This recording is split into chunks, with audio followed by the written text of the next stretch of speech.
Hey folks, Josh Hager here with Bearded Bee Works again.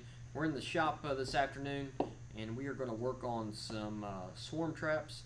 We're going to make some detachable bottoms for a 10 frame box. Last year, if you remember, I used some spacers to get that empty void below the frames, but this year I'm going to go ahead and make a box to mount on the box.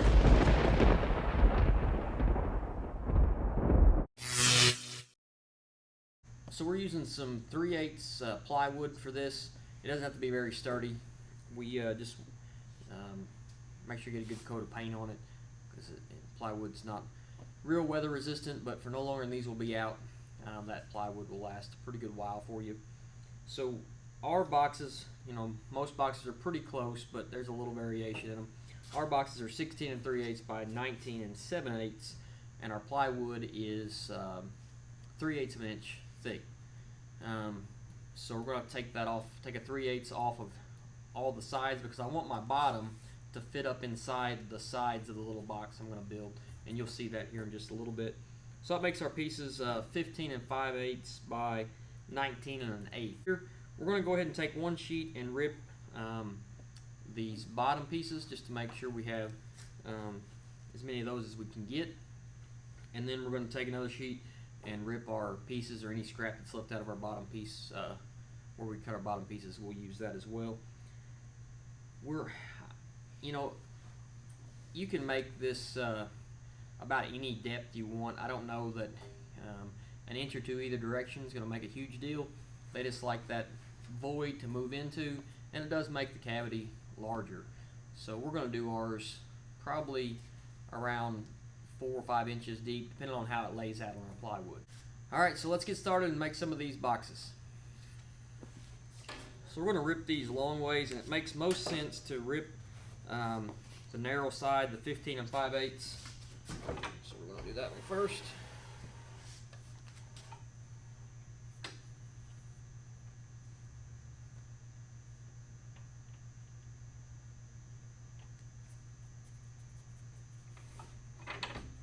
This fence is pretty accurate, but I like to just double check before I make cuts with my tape measure. Remember that your saw teeth alternate, so make sure your saw is unplugged. Get the tooth that points towards the fence, because that's going to be your shortest cut. And double check, and we're good. 15 5/8.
Alright, so we got everything ripped down to our 5-inch width.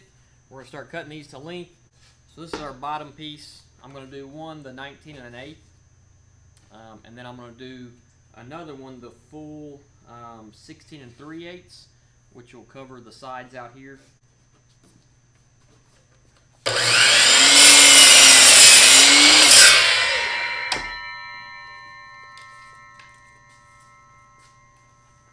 Alright. 16 3/8.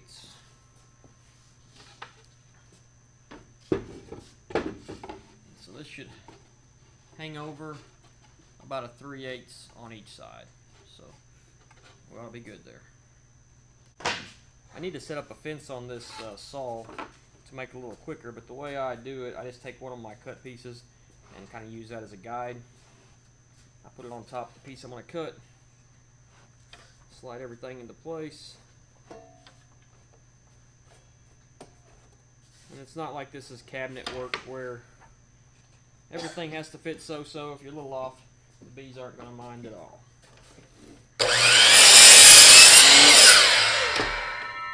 Alright, so one other thing I want to do, I'm going to need a way to attach this false bottom I'm building to the 10 frame box.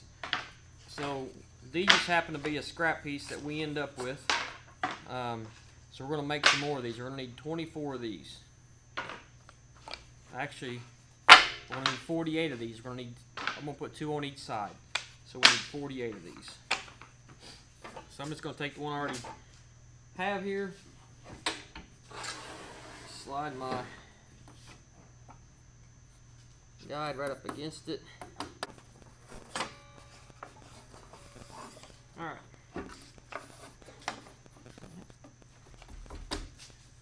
Alright, that'll work. So we need to make 38 more of these.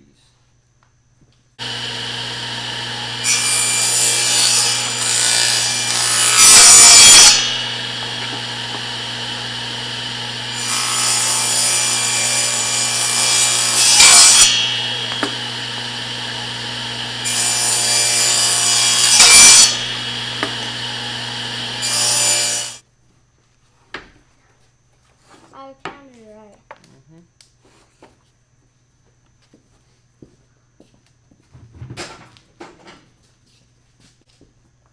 Alright, so we got all of our pieces cut.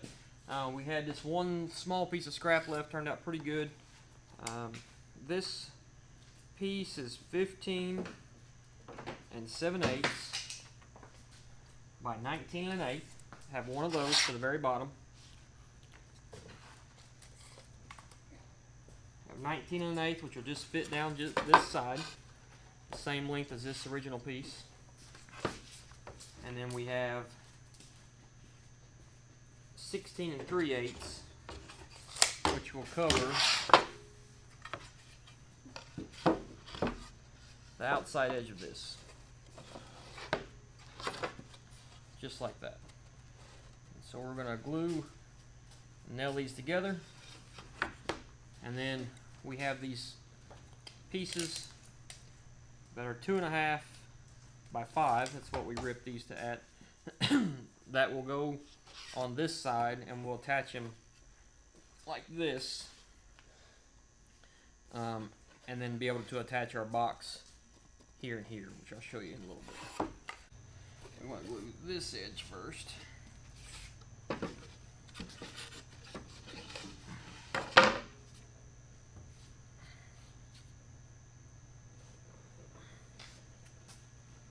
That way we have something to run that piece to. Know that we're square. I'm gonna hold this edge for me, right? This edge right here. Which one? Yeah, hold that edge. Got it? Yep.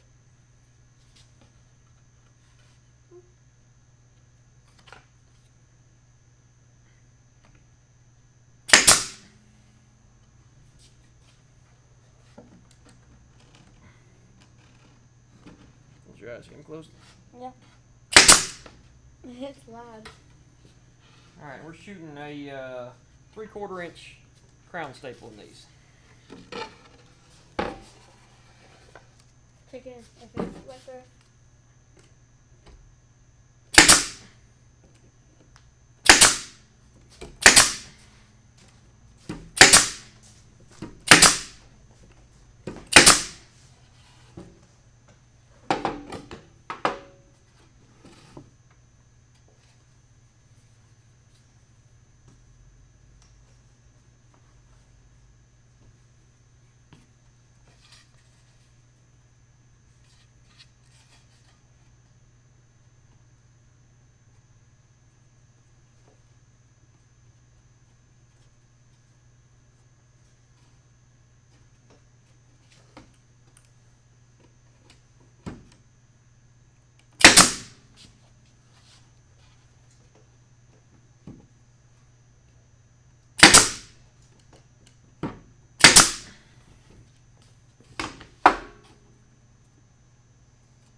keep your fingers clear when you're shooting these staples.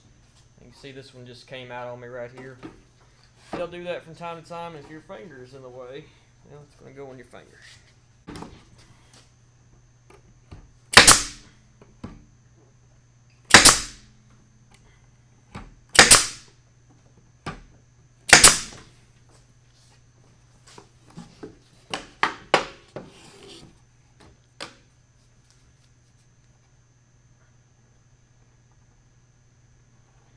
If you shoot a screw through the or out the side on some of this, you can just take a pair of pliers or wire cutters and snip it or break it off and get it out of there. Not a big deal.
Alright, so there's our false bottom. We got a couple more little things we need to do to it. But that is assembled.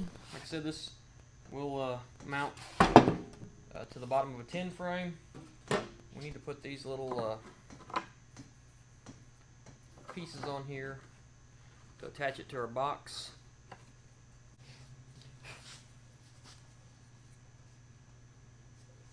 So just make sure you glue everything you do.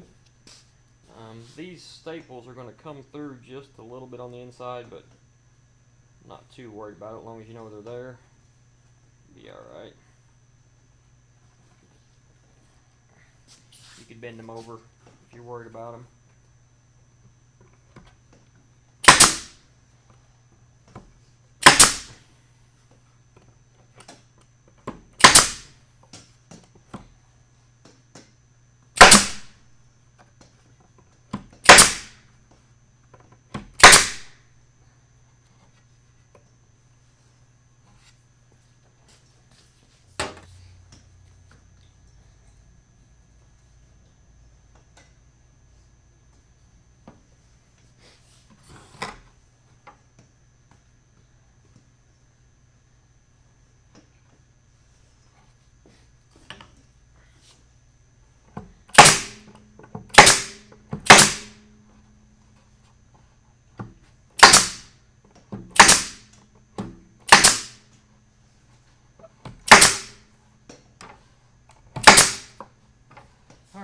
There we go. Alright, so two more things to do. One, we need to drill holes in the bottom of this for drains. I'm going to do one in each corner. And we need to drill a hole either off to the side, in the center, I don't think it really matters, for an entrance, because we're going to use this as our false bottom or bottom board to add that depth to the tin frame trap. So I want this hole to be, if you can see this here, I want this disc basically to be on this to help keep it from getting hung up on something. I'm going to put my hole about right there. Actually, I'm going to put it down at the bottom, and that'll help as well with water. So I got this entrance disc here. It's about a 5-inch disc. And then I've got about, this hole's about 1 3/4 inches. And this bit's just a little under 2 inches. It's like a 50 millimeter. So I'm going to drill a hole with it. I like to at least have that size hole. That's about the bare minimum. or the ideal hole from what I've found.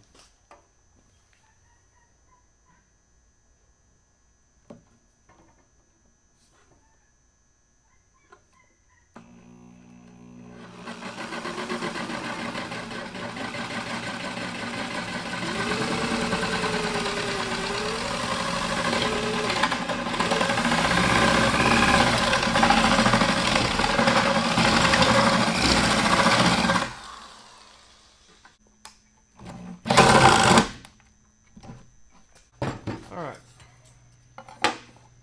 there's our hole.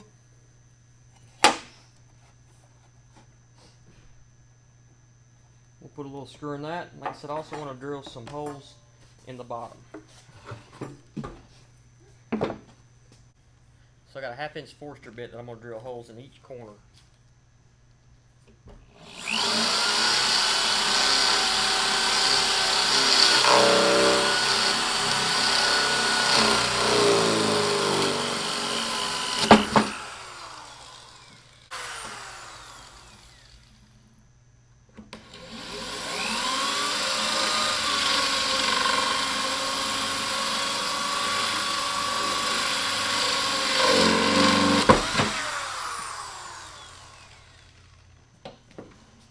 This will allow any water to escape that might get in the box. Got sawdust all on my beard. Alright, so there it is. Show you how to work. Like I said, after we paint it, we'll attach this, which will we can use to lock the bees up when they get in there. So this will just sit right down on here. We'll put a screw in each tab to hold it in place for transport. We'll put a top on here. Probably going to use a few telescopic tops. I don't use those in my operation, but I do have them, and so I'll probably use those telescopic tops on here. And then we'll set these in some tree stands. Like I said, we'll paint this bottom, attach our disc, and we'll be ready to catch some swarms. When we get these together, get done with this little project, we'll do a video on exactly how we're going to swarm trap this year. I want to get these spacers built and be ready. Like I said, the sole purpose of this is to add volume to the trap, and then it gives you a void below your frame for the bees to move into. Like I said, they like that void to move in. And I think that's a really important part of the swarm trapping. Without getting into too many details, there's a lot of things that they talk about in swarm trapping that you should and should not do, but there's some that's a lot more important than others. I think this entrance hole is very important. I think this space underneath is important, and then location, of course, is important too. But like I said, we'll do a full video on how we're going to trap swarms this year, and we'll get that video out to you. We appreciate you watching our videos. Hit that like and subscribe button for us down there. Help us grow and grow with us, and help us all to be the best beekeeper that we can be. Thanks for watching.